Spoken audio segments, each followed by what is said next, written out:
Can you hear me now? I think that you might be able to, you might be able to hear me now. Let's see. Any luck? Okay, but yes, I'm talking to myself, you guys. You all know how it is. Take two. Welcome to the live stream, everyone. I hope that you are all doing well. Welcome, welcome. Glad that we got our technical difficulty out of the way. So tonight, we will be discussing Starcraft Ghosts. Apparently, a playable build of the game has released online. It is leaked, and they are unfortunately actively taking down any gameplay of it, but I did think that we could talk about it because Ghost has been, I feel like in the past year, talked about quite a lot. It's been, you know, people have been truly interested in the project. Unfortunately, they did cancel it. This is an older game, but I wanted to discuss the build that was actually released online. I wanted to talk about Sony actually dropping out of PAX East. Now, PAX East is next weekend, and Sony had quite a large setup for PAX. Now, that's not very surprising. They go to all of the large game meetups throughout the year, but they decided to drop out of PAX last minute due to virus fears. Pretty interesting, honestly, since no other large companies have dropped out. Square Enix did pull out half. That sounded inappropriate. They have pulled out because they took... I'll explain it when we get to the situation. I also want to discuss CBS providing some major updates on the future of Star Trek, some new movie rumors, and they are flaunting the fact that that Picard broke a lot of records for their streaming service, yet it's a streaming service that had no previous records. I also wanted to talk about World of Warcraft and how their subscription numbers have fallen 64% compared to what they were back in August when Classic launched.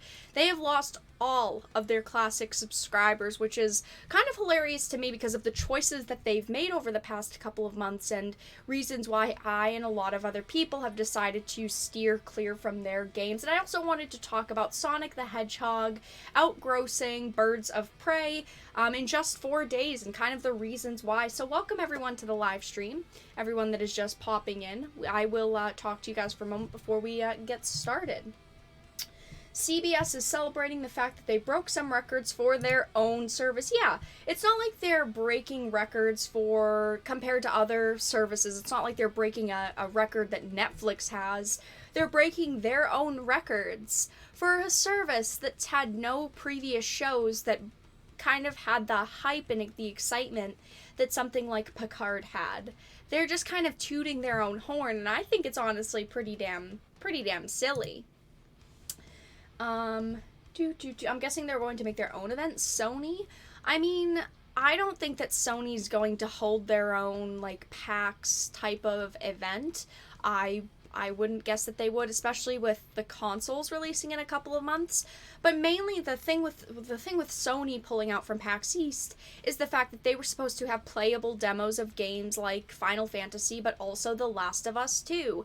And this is the only big event that people could actually test The Last of Us 2 because it launches in May, and E3 is in June, so there's not going to be any other time to actually test the game. And especially they pulled out only a couple of days, only like a week and a little bit of time before PAX, so a lot of people are very disappointed, and there's not really any other companies that are pulling out right now. Many of us stopped playing World of Warcraft because of Blizzard's poor behavior, yes, and I do honestly think that that is contributing to the huge loss in subscribers. I'm going to F&M tonight. You all have a good one. Thank you for stopping by, Drew. I do very much so appreciate it. I hope that your F&M goes fantastic, my friend. I hope that it goes very well, and I hope that you kick some ass. The reason why is because it doesn't come off as woke, and the two characters look like the ones from the original source material. They lost me as a consumer over Diablo 2. Wow. Quite a bit ago. Okay. Yeah, my audio was messed up. unfortunately. Alright, so I think that we will start out with discussing Starcraft Ghosts. A playable build of the never-released Starcraft Ghosts has apparently leaked online. Now, Starcraft Ghosts, we've heard a lot of information about it. There were a lot of rumors about it, like they were going to reboot it and they were going to like make a game based off of what they had for Ghosts. None of that is true currently. It's just a lot of rumors and speculation, but there is actually the build that has leaked online. Now, I do want to say that the gameplay that is currently up online right now, a lot of it is getting striked down. People are re-uploading it on like places like YouTube, but they are actively taking it down, unfortunately. So that is something to note if you are interested in seeing the gameplay. I would try to look online before it's removed. But over the weekend, a video and screenshots that appeared to come from a playable Xbox build of the never-released Starcraft Ghost leaked online. It's a fascinating piece of gaming history. Starcraft Ghost was a third-person shooter set in the Blizzard Starcraft universe that was supposed to be released on the GameCube, Xbox, and PlayStation 2, but never saw the light of day due to a rocky, years-long development history, which you can read all about in this great feature from Polygon. Now, I personally really like StarCraft. I'm a huge fan of StarCraft. I play StarCraft and StarCraft 2 pretty often, but I think that not just talking about the gameplay that we see, but the idea of another StarCraft game would be interesting, especially one that is a little bit different from the other games. Having a third-person shooter set in the StarCraft universe, to me, sounds pretty interesting. I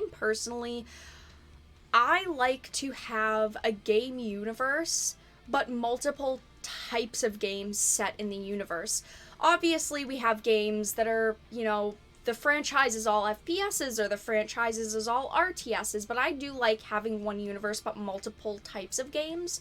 And that's why I think that StarCraft Ghosts sounds so interesting. Did you just say great feature and Polygon in the same sentence? I'm worried about you, Vara. Just reading the article, my friend. These new images and video give us a better sense of what that game might have looked and played like. Information from the leak seems to have first been widely shared in a tweet. The digital games curator at the Museum of Play. Now, to me, this game looks kind of cool. First of all, we have Nova here, looking like a badass. So, a little bit of story. Nova was supposed to be the main character in the game. You had the different missions. You had Sabotage, Scattered Forces, Zergling Rush, Canyon Advance, Pinnacle Hangar, Advance on the Terran Offensive.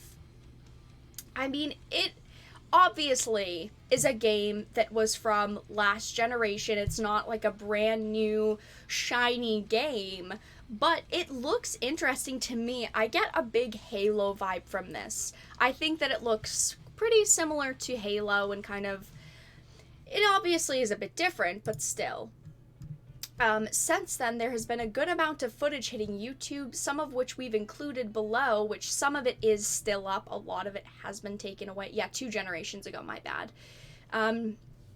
The apparent build was supposedly from an Xbox development kit, reports Kotaku, and now it's been shared online. People seem to be finding ways to play it to record and share footage. Other videos seem to be direct footage from the game itself. In this 7-minute long video, you can see some of the gameplay. The main character, Nova, runs some kind of base, shoots some baddies, including Zerglings, loots for items, and accesses a database. I will share this link in chat in case you guys do want to watch the gameplay, because it does look really cool. Obviously, as it says, it's really interesting to see the supposed footage of the game. I remember reading about StarCraft Ghost when I was younger, and really looked forward to playing it someday. At least now I can get an idea of what the game could have looked like in action. Now, obviously, they never released this game due to the rocky development, but it does look pretty good.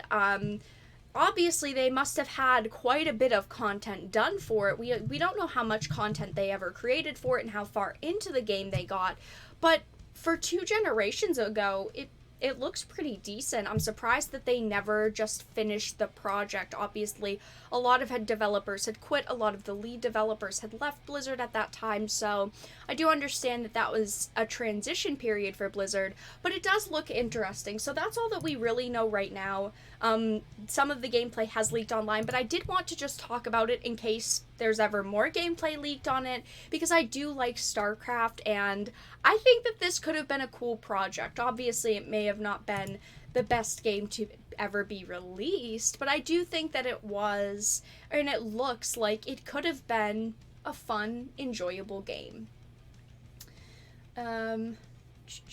I obviously... We will talk about Blizzard again during this live stream, but I have kind of toned back with the Blizzard games that I play. I don't give them, like, active subscriptions or anything, but I do still play StarCraft from time to time. I am someone that still does like a lot of the games that Blizzard has created over the years. Unfortunately, they've created some really amazing games. Full-on anime Nova looks different. I think that the style of the game looks cool. It looks interesting to me. I just get a very Halo vibe from it. But that could just be me. Red Alert turned it into an FPS, okay.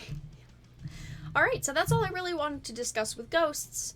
I don't think, honestly, that we're going to hear much more about it now that the build has been leaked online. I don't think we're going to get any more gameplay of it, but it would be interesting to see if anything else is leaked, or if any developers that had worked on the project make statements about it, because I think that would be cool to hear stories of developing the game that never released. Because we don't hear a lot about, or from the point of view of developers that don't release games, that work on them for years and then they turn out to be nothing, we really don't hear a lot of stories about those situations, so... maybe a developer will come forward one day soon and discuss their opinions on it and how rocky of a road Starcraft Ghost truly was. That would be interesting. I wouldn't mind that. Next thing you know, it comes out for iPhone and Android only. Oh yeah, I could see that. Blizzard is always a company that wants to cash in. So if enough people say, oh my gosh, look at StarCraft Ghost, it looks amazing, they'll port it to the iPhone and put microtransactions in it. You know. Alright, so the next topic that I wanted to discuss was one that I've gotten a lot of people asking me about, and that is Sony. Sony is skipping PAX East over the coronavirus concerns. Now, once a year, PAX East is held in Boston. They do PAX West. I don't remember when. I think it's later in the year. But PAX East, PAX West.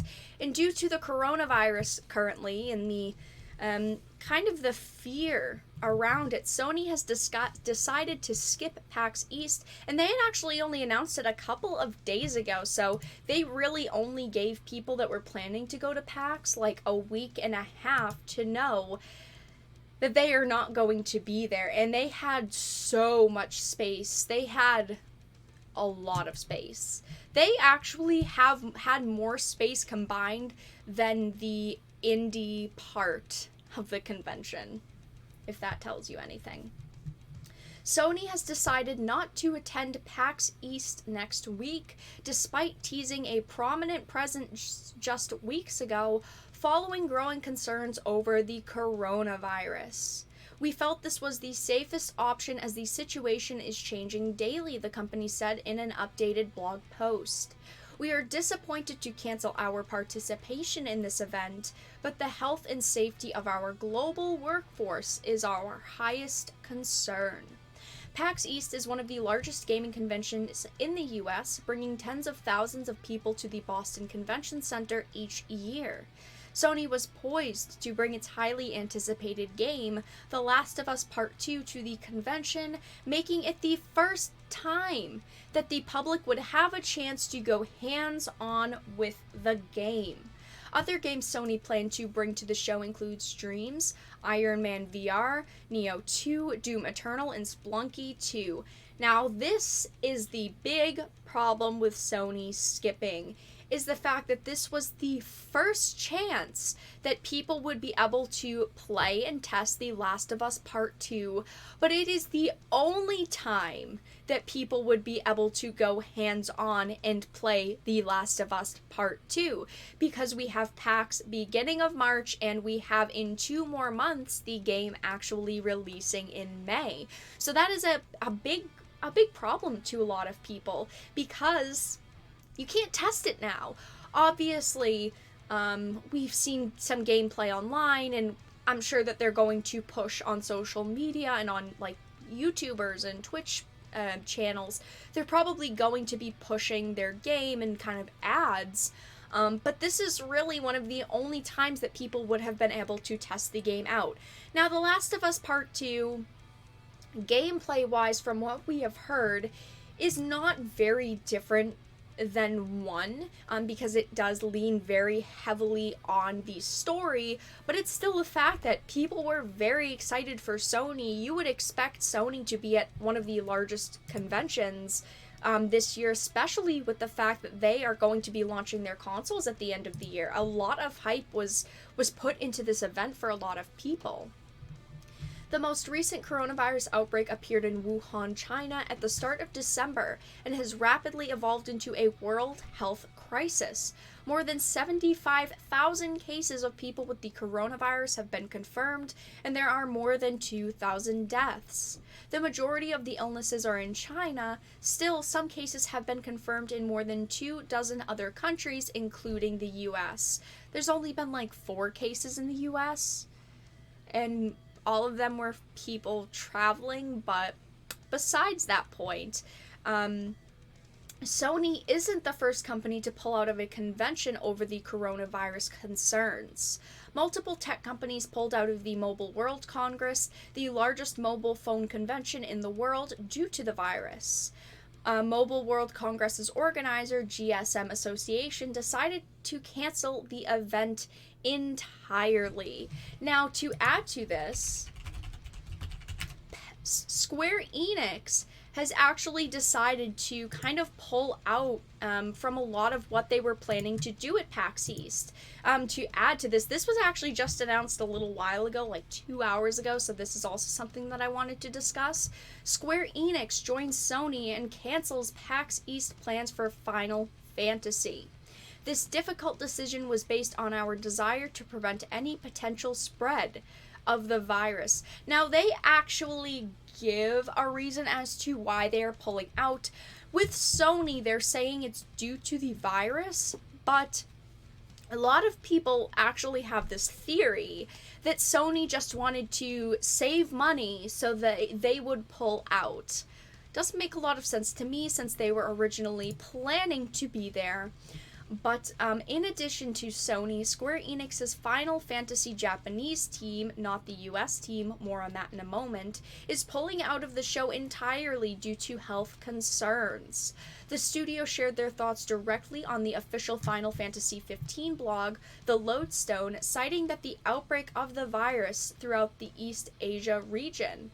According to Square Enix, this difficult decision was based on our desire to prevent any potential spread of the virus and to prioritize the health and safety of our team and our fans.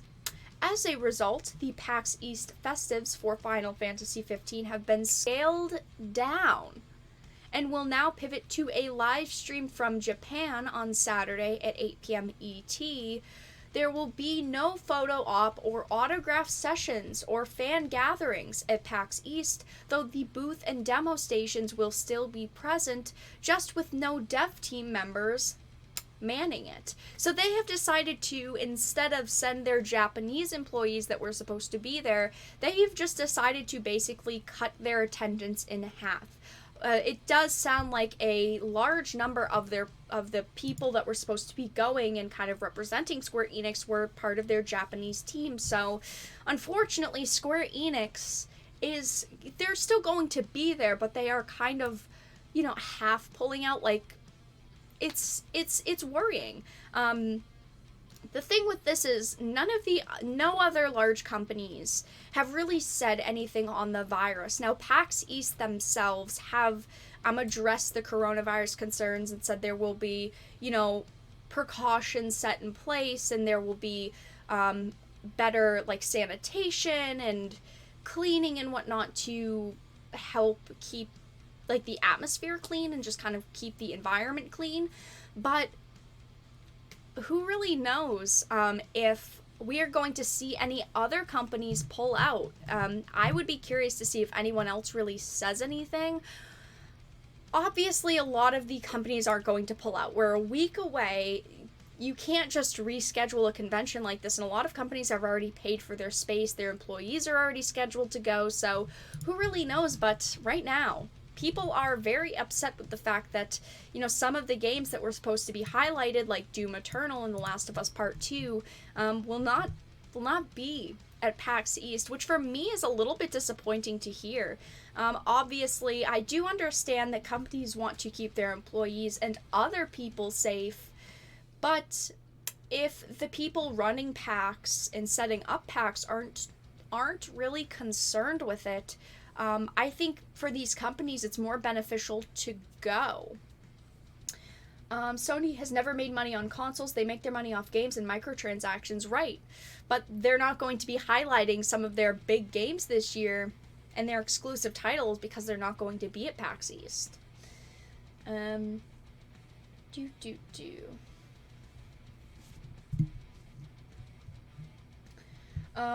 I doubt if they're going to lose money on the PlayStation 5 hardware at launch. It does sound like they are going to lose money. There's some speculations. We've talked about it. The prices of the new consoles and like manufacturing prices. We obviously do not know what the PlayStation 5 is going to hold for hardware, and we don't know the price point yet. But we do have some rough estimates on the cost and how much it does take to manufacture. I don't think they're going to go down so soon. PlayStation 5 will be out relatively soon, and that's going to give them loads. Well, they've still got 9 more months to go, and I personally think that it's a mistake for them not to go. Obviously, I understand that they want to keep their employees and other people safe, but they're missing an opportunity to highlight their first-party title, one of their largest first-party titles for the year, right before it launches. I'm curious to know what you all think about Sony skipping PAX East. Do you guys think that it is just due to fear and how the media has been covering the coronavirus, or do you think that they're serious concerns? Because I've actually, the people that have asked me to cover this topic have been pretty mixed on the situation. A lot of people think that it's just like false fear and they shouldn't worry about it. It's for the best. Sony is making a mistake skipping PAX East. Yeah. $500. Yeah, it is rumored that the PlayStation 5 will be around $500. Steep. It's steep, but it's average. 700 red. Woo! $700 console. I don't know if it would be that much. If the PlayStation 5 was $700, I would not purchase it. I would not purchase it. No, thank you. PlayStation 4 is $399 at launch, and the PlayStation 4 Pro is also $399, right? And that is something to take into consideration. If they want to stay at that price point, it really does sound like they're going to lose money on their hardware, but obviously they don't make a lot of money off of the hardware. They make their money in games and, as we've said, microtransactions. $599. Whew. $600. That's expensive. That's expensive. Buy a PC instead at that price. I would agree. I do get that, like, Sony and Microsoft have some really good exclusive games. But to me, like let's say it's $600. $600 is a lot of money. Never mind for the fact that games are $60. A couple of games and you're right back at that price point. If the coronavirus originated in the US, we wouldn't skip shit. We'd just continue showing up wherever necessary and spread the shit out of the virus.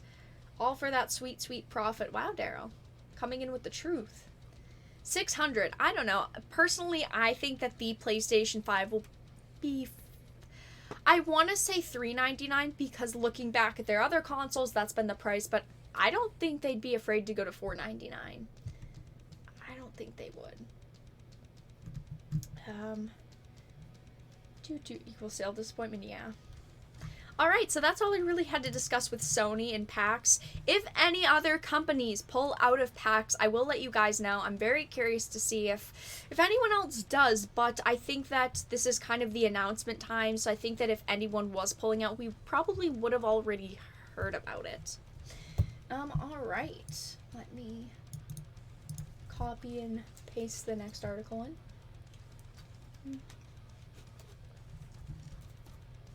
Alright.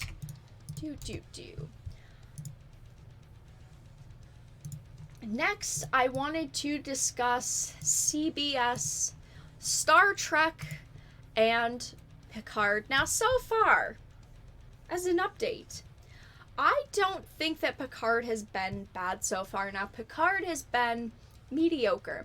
Picard is not awful, though there are a lot of inconsistencies in the story that I do not like. And CBS has provided some major updates on the future of the Star Trek franchise. Now, 2 weeks ago, I had discussed some of the rumors about new movies, new TV shows set in the Star Trek universe, and we are actually getting a little bit of confirmation here. And CBS is tooting their own horn, saying that they're breaking records for their service that had no previous records. Viacom CBS provided a major update on the future of their Star Trek franchise.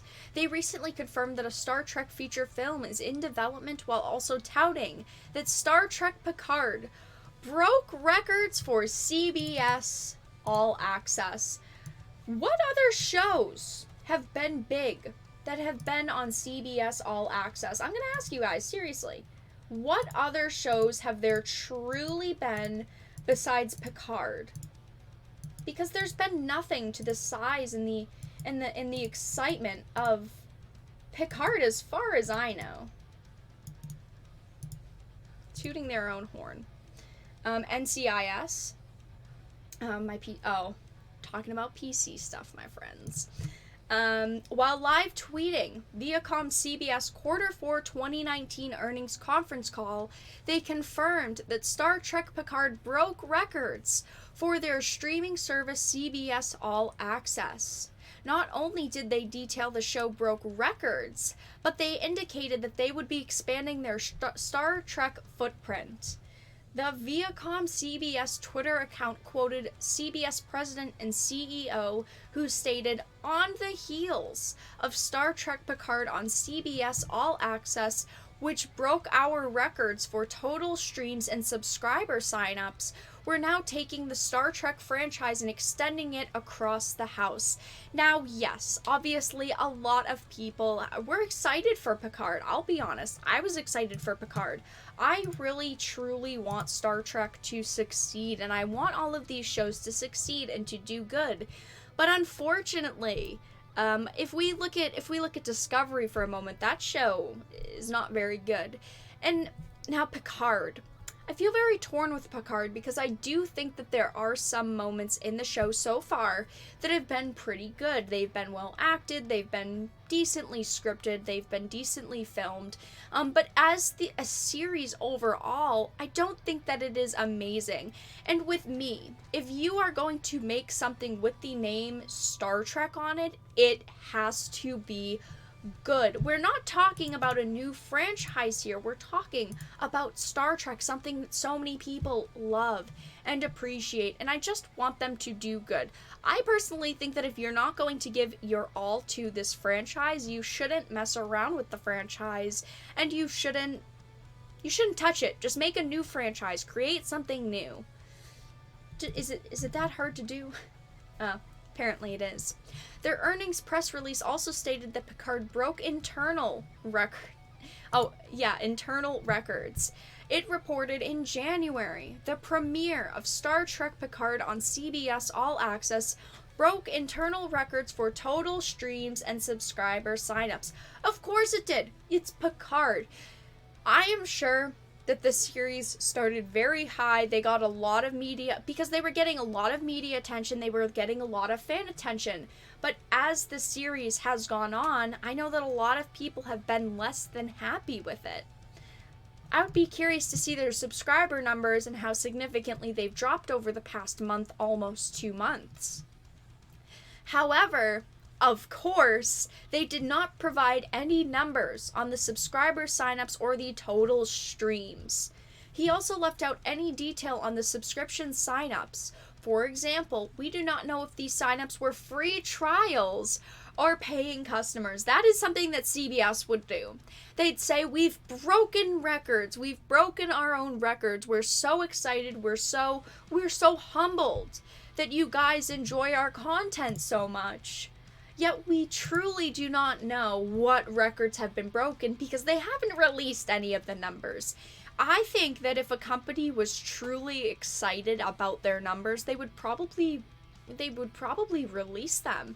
At least most companies do, because they want to look impressive. Canadian viewership numbers for the first 3 episodes have also arrived, and it shows significant drop-offs since the premiere episode. The show started out with 1.851 million people tuning in to watch the show. By the second episode, it dropped to 1.674 million. The third episode saw nearly a 500,000 drop from the premiere episode. It had 1.402 million people tune in. Those are some significant drops. Not only did the CEO indicate that they were going to expand Star Trek, but he also provided some details. Building on Discovery and Picard, which sounds like they're going to continue with Discovery and Picard, we now have 2 additional series in production at CBS All Access and Nickelodeon, and 2 more series in development. Plus, a series of Picard novels are being rolled out. Oh my gosh, do we really need novels? I do like the idea of them sticking with a good series and giving it more content, but do we really need novels? So this means they're going to continue Discovery, a pretty bad show in my opinion, Picard, which has been okay, and 2 new additional series. What are those series going to be? We're not sure. And they're also going to be making a movie, as they said. They are going to milk Star Trek for all that they can. They're not worried about quality here. They're worried about quantity. And that bothers me. I don't want quantity. I want quality. He then confirmed a new Star Trek film was in the works at Paramount Pictures, saying, and a highly anticipated new Star Trek film at Paramount Pictures. I wonder what they mean when they say highly anticipated. Is it going to bring back characters that people like? Do they mean like a storyline that they never went with that they're going to go with now because fans talked about it for a very long time and they really liked it? We really don't know what any of this means besides the fact that they're throwing their all in. They've got 2 series now, 2 new series, a movie. Heck, can they please stop now? Can they please stop now? He didn't go into detail about what the shows are, but Alex Kurtzman detailed Viacom's CBS 5-year plan for Star Trek back in June 2019. He also explained that they were working on 2 animated shows. The first was Star Trek Lower Decks, from the brain of Rick and Morty's executive producer. And the second animated series was an untitled Nickelodeon show being developed by the Hageman brothers. Now, the 2 shows that he's mentioning, are they going to be these animated shows, or are we talking about 4 new shows? I would assume that these are the 2 same shows that the CEO had mentioned, but we really don't know. And of course, they could say that there's, 4 shows in production, but that doesn't mean that we'll actually get them. They could always throw one to the side, they could always change it, but who really knows here? He also provided details on the Star Trek Discovery spinoff, Section 31. In June 2018, he indicated the show would begin shooting as soon as they had wrapped up Discovery Season 3. As for the 4th series, holy shit, that one is more of a guess. Okay, but a recent rumor indicates that it could be a Discovery spin-off series focused on the crew of the Enterprise led by Captain Pike. We really have no clue if these will come true. As it says, what do you think of this earnings call and the future of Star Trek? I'm curious to know, how would you all feel if they created 4 new Star Trek series? Let's say we have Discovery, we have Picard, and we have 1 to 2 new animated shows. There's going to be at least 4 Star Trek shows on the table. What the other 2 will entail, we have no clue. I think that they should scrap Discovery. Hot take, they should scrap Discovery and make something better.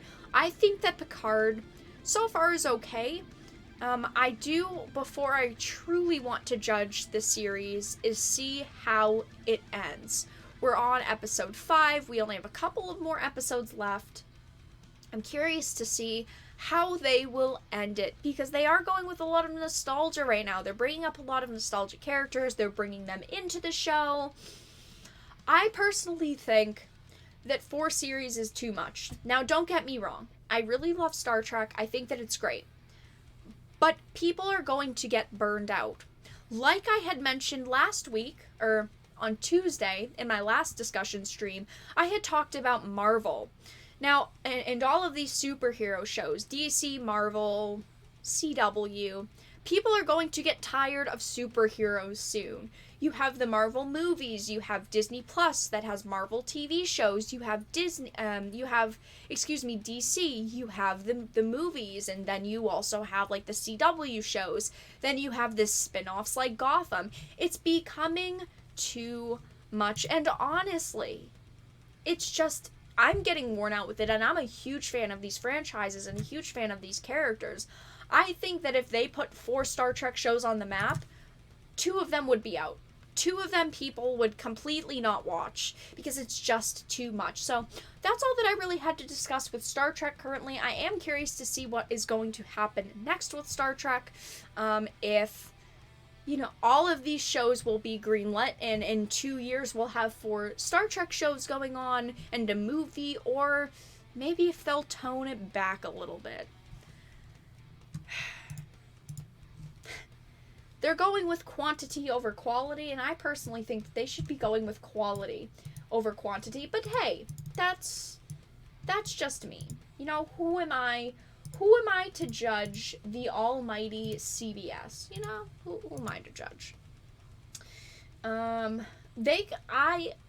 don't think that anyone should reboot anything else anytime soon. I think that we should just be done with reboots and create some original content now.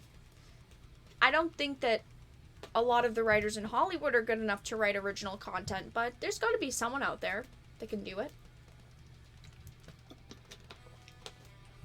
I currently do not have Super Chat set up. I do not have monetization turned on the channel, but if you want to support the channel, there is a Streamlabs link. If you want to donate $3 or more, a notification and text-to-speech will pop up, and for a $10 and above donation, it pops up with a special GIF. Also, hello, Ryan Kinnell. How are you doing? I hope that your night's going well. Have we talked about Amber Heard yet? Today, I actually uploaded a video on Amber Heard, Johnny Depp, and the future of Aquaman 2, and how it's not looking too hot right now for Amber Heard. Apparently, Warner Brothers is considering replacing her as Mira. Now, as I mentioned in the video, I think that she played an okay Mira, but I think that she's replaceable. I'm doing great training for our fight. Oh yeah, we have to do the fight soon. The Modern Warfare fight. Rust 1v1.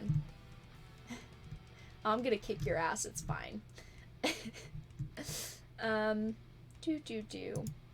Yeah, now someone mentioned in chat, I think that people will get worn out with Star Wars as well. Obviously, there was a lot of negativity surrounding the movies, and they're planning on doing more Mandalorian, and then they're going to be doing Obi-Wan. I think that if they have movies going on and these shows, people are going to get worn out. I honestly have seen a lot of people getting worn out with Baby Yoda already, because Baby Yoda was such a hit and such a success, and now it's such an icon.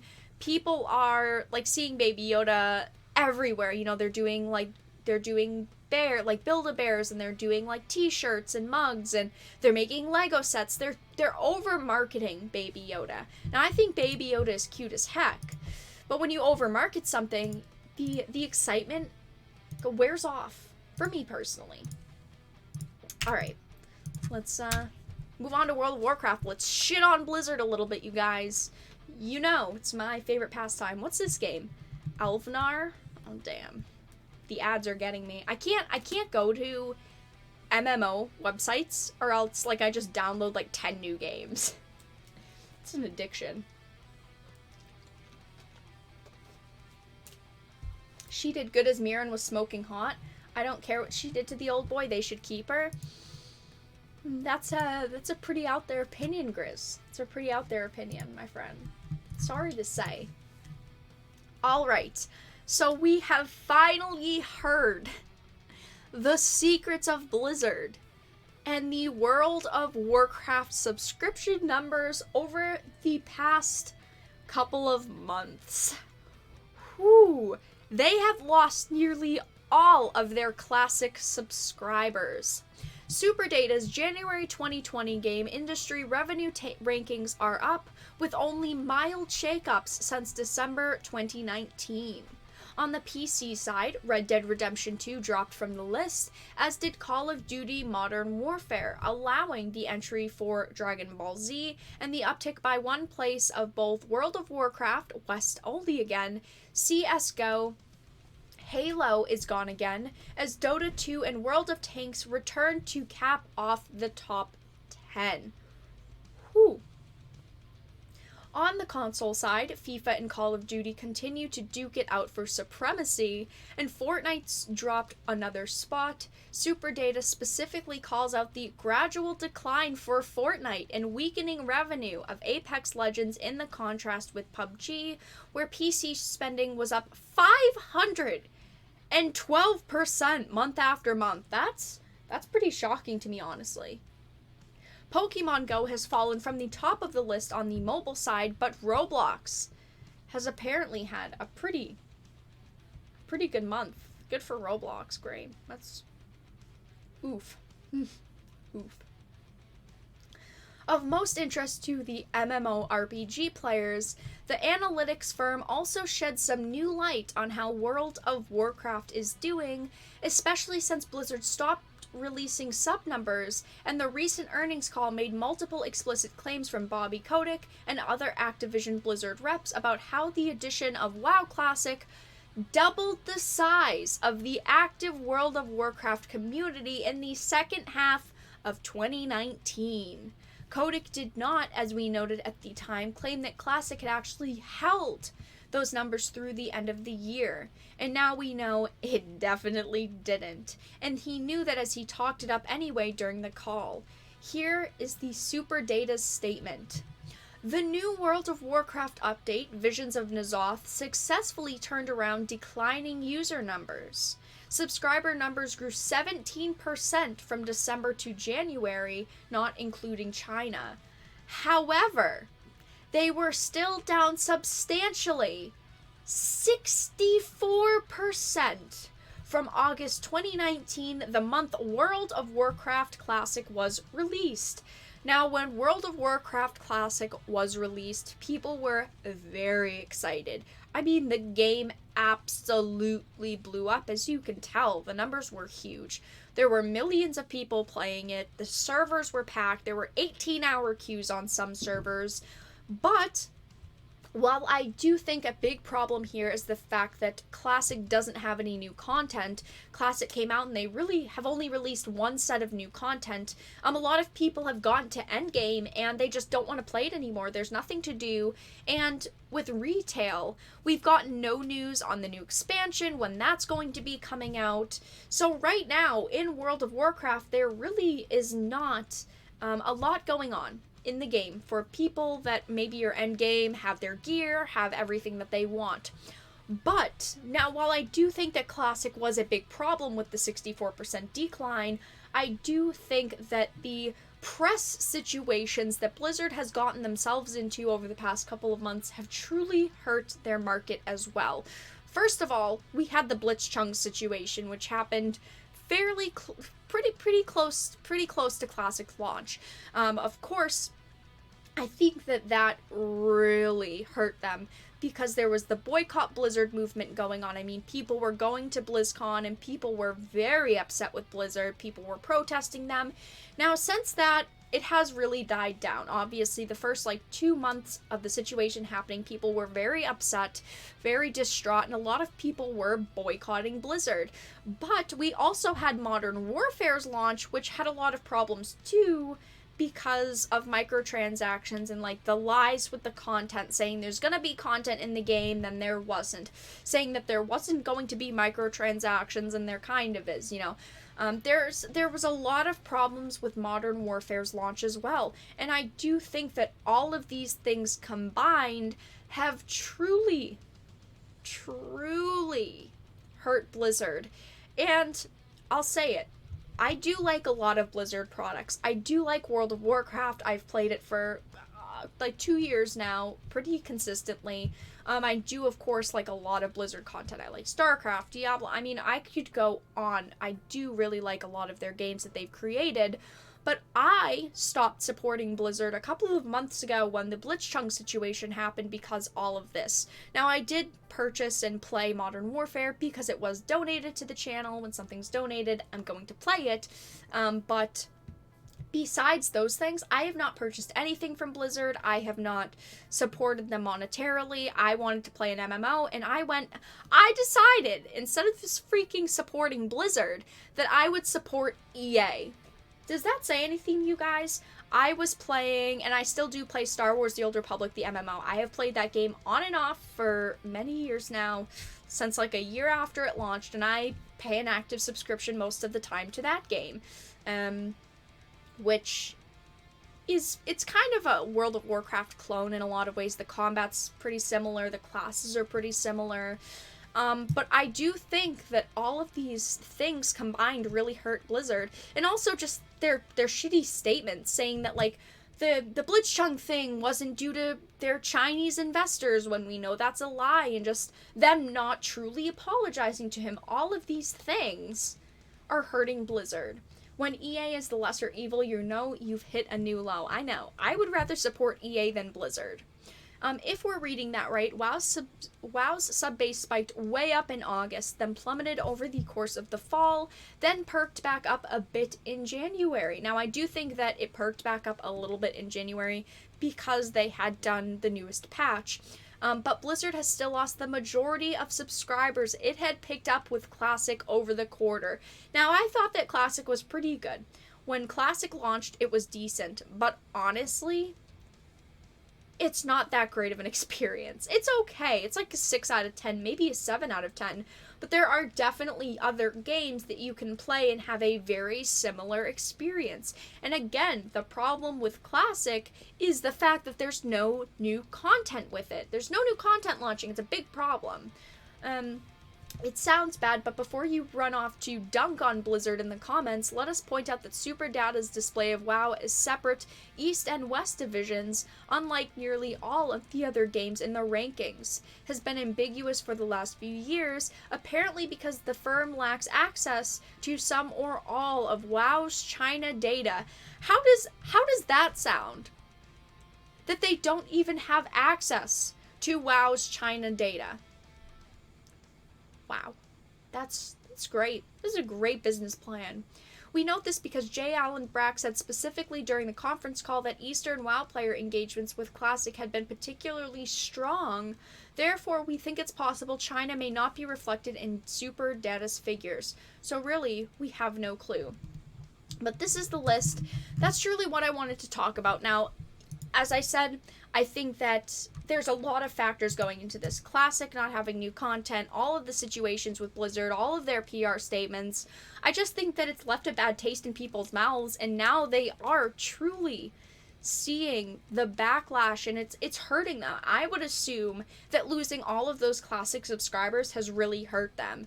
So, Blizzard, you get what you deserve. Karma's a bitch. Maybe you should treat your consumers like consumers, and maybe not like they're trash. It's not that hard. It truly isn't that hard. At least I don't think it is. Support and EA in the same sentence? Yeah. I do support Star Wars The Old Republic.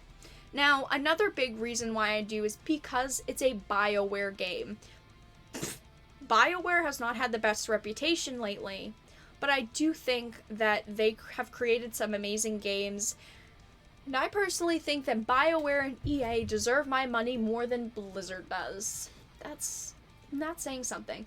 I've been a subscriber to SWTOR since the second month. Disgusting to think how much I've spent on that. Yeah, I go back and forth. I will usually subscribe, I'll subscribe for a month or two, and then I'll stop for a month or two. I usually go in 2-month cycles. I'm not subscribed right now, but I have been asked a couple of times to actually play it on the channel, so maybe I will resubscribe for a month and stream it maybe 2 or 3 times if you guys are interested in seeing Star Wars The Old Republic. I'm one of the best healers in the game. Fight me. I would be confident in saying I can out-heal almost anyone in the game. Legit.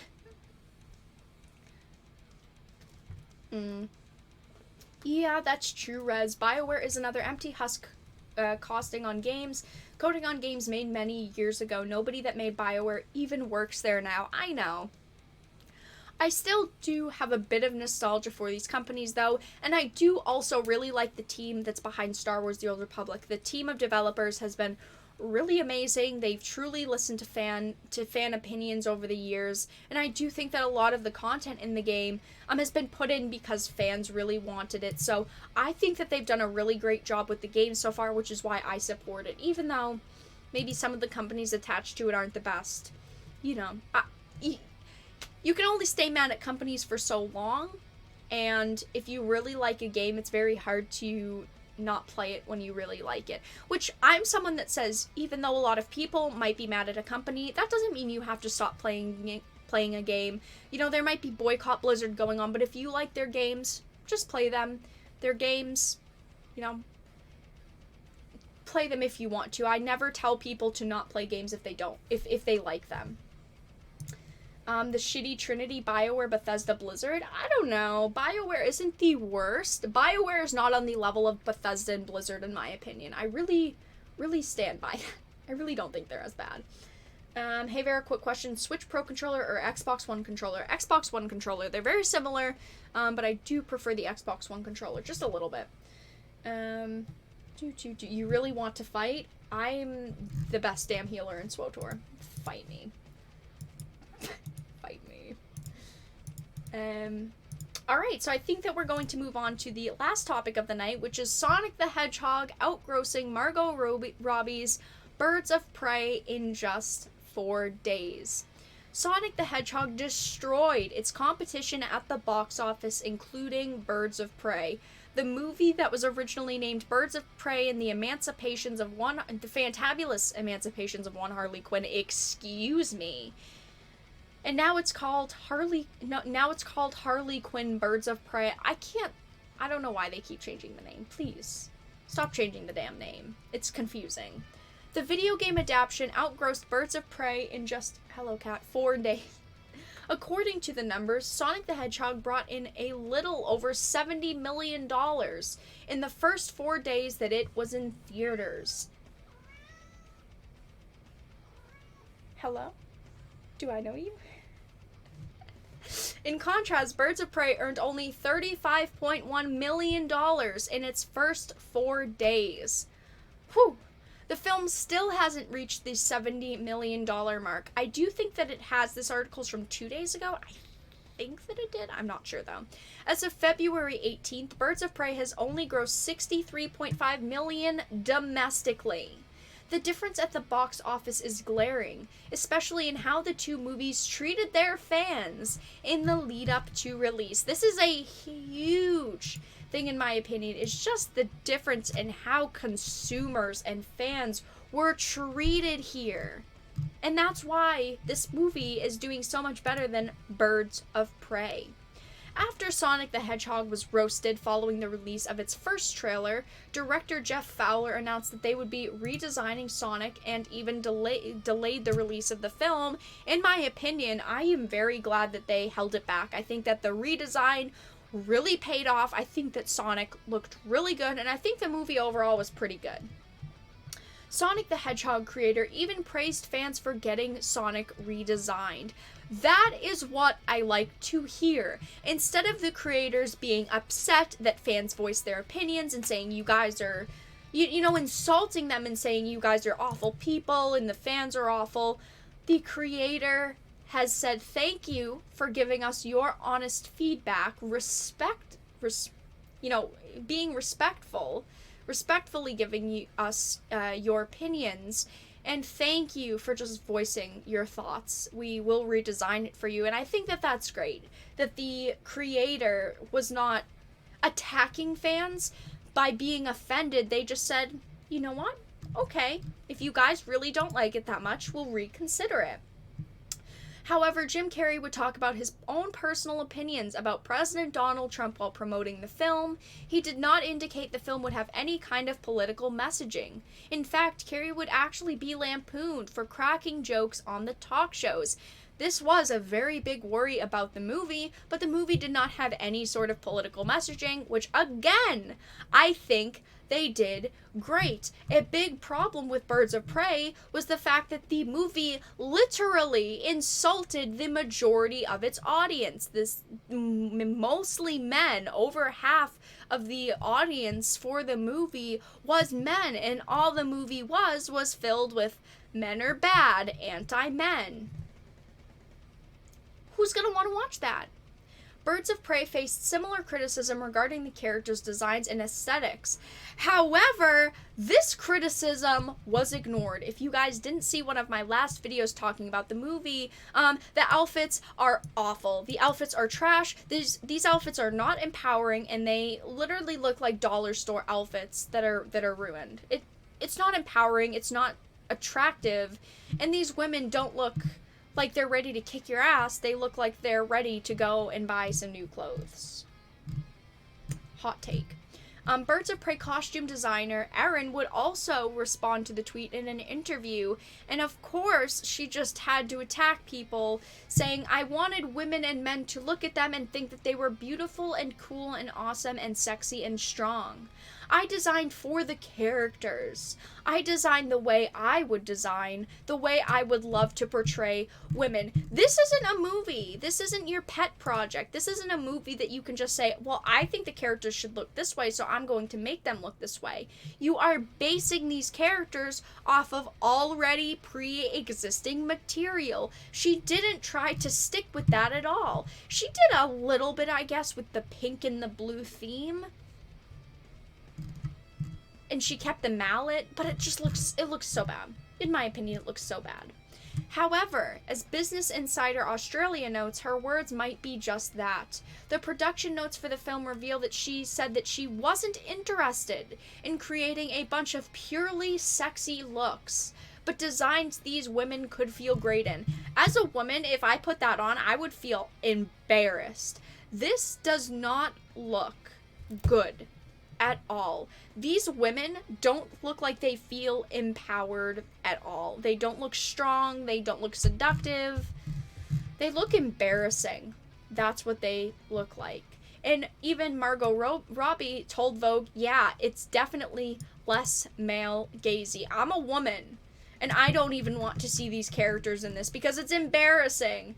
As a woman, I feel embarrassed just looking at that. So, not only would the Birds of Prey team ignore feedback from fans regarding their costumes and character designs, but the film actually left out one of the founding members of the team, Barbara Gordon, aka Oracle. I said that wrong.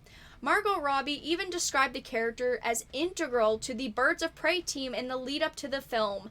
However, she was left out. You would think that she would be one of the main characters in this movie.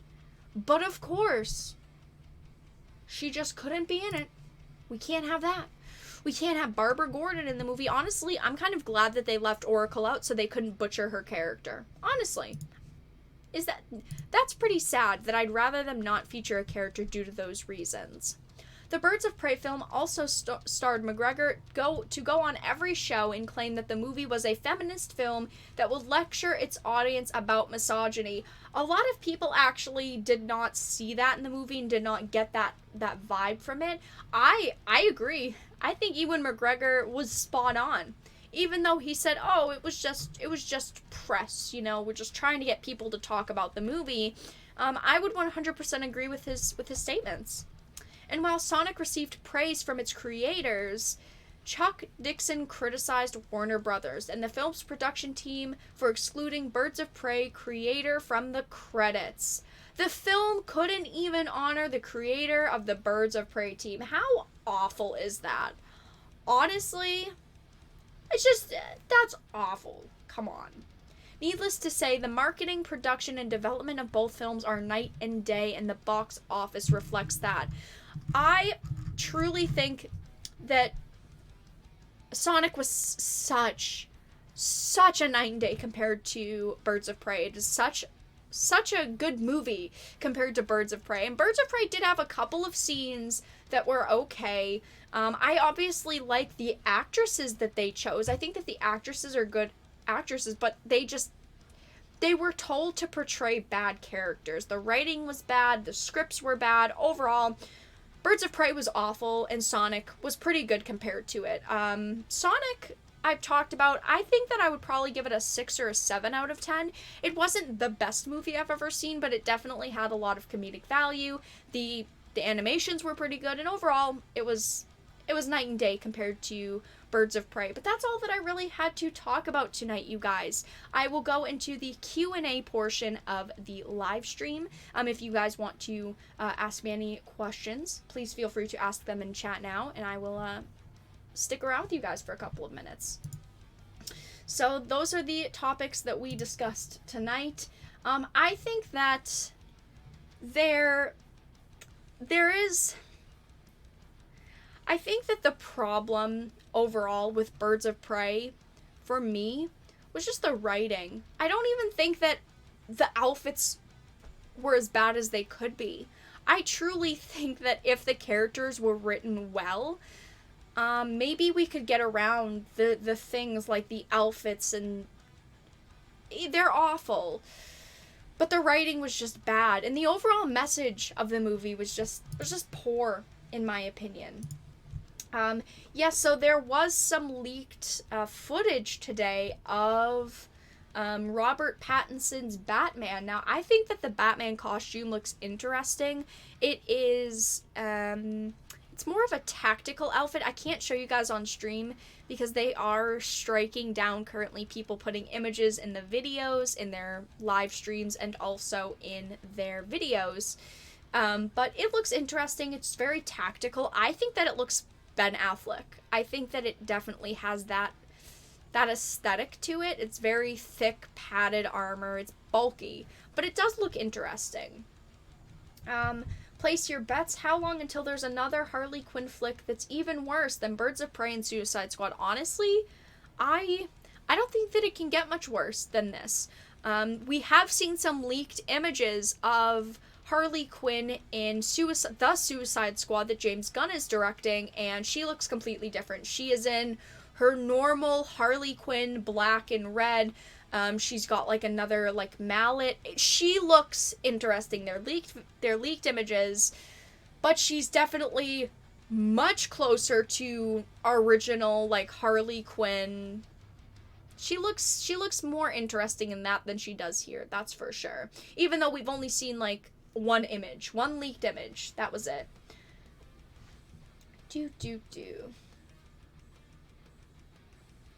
How do you feel about the controversy surrounding the Animal Crossing New Horizon cloud saves only to be used once? I think that it's just a bad situation. I personally don't play Animal Crossing, but there have been a lot of rumors about iffy things about New Horizons and, like, the save methods and some of the content, so I'm curious to see what else will happen with Animal Crossing, but I hope that it ends up okay. I really hope that they don't butcher the game. Keaton, Val, and Affleck, those are all my best Batmans. I personally think that Ben did a pretty damn good job as Batman. Val Kilmer's my favorite Batman, though. Keaton, he was pretty good. Clooney, no thanks. Clooney was... he was Clooney. That's the problem. That's the problem. After seeing Pattinson in Lighthouse, I've actually gained confidence in the Batman movie. He can actually act, and I forgot about the Edward character while watching Lighthouse. Robert Pattinson, compared to when he was acting in, like, Twilight, he has changed a lot, and he has evolved quite a lot as an actor. I think that he could possibly be a very good Batman. I have hope.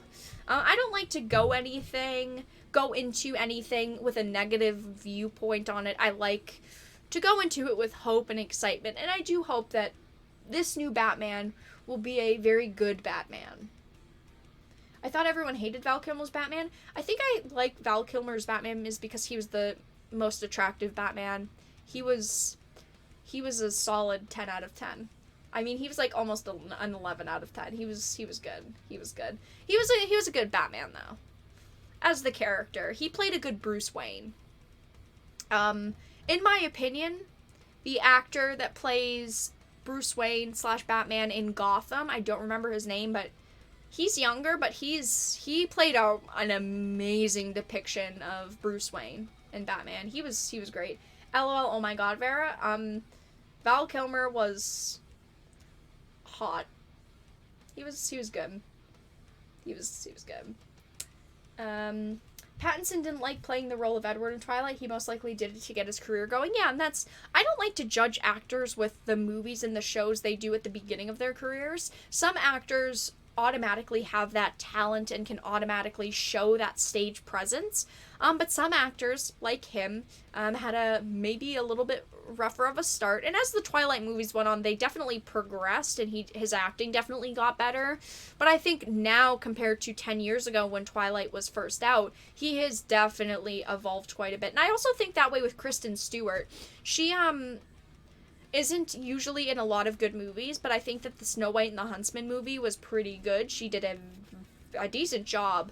I know that she just had Underwater come out, and I've heard that was pretty bad, but I've heard that it was pretty bad because of the story and not her acting, though I have not seen it yet.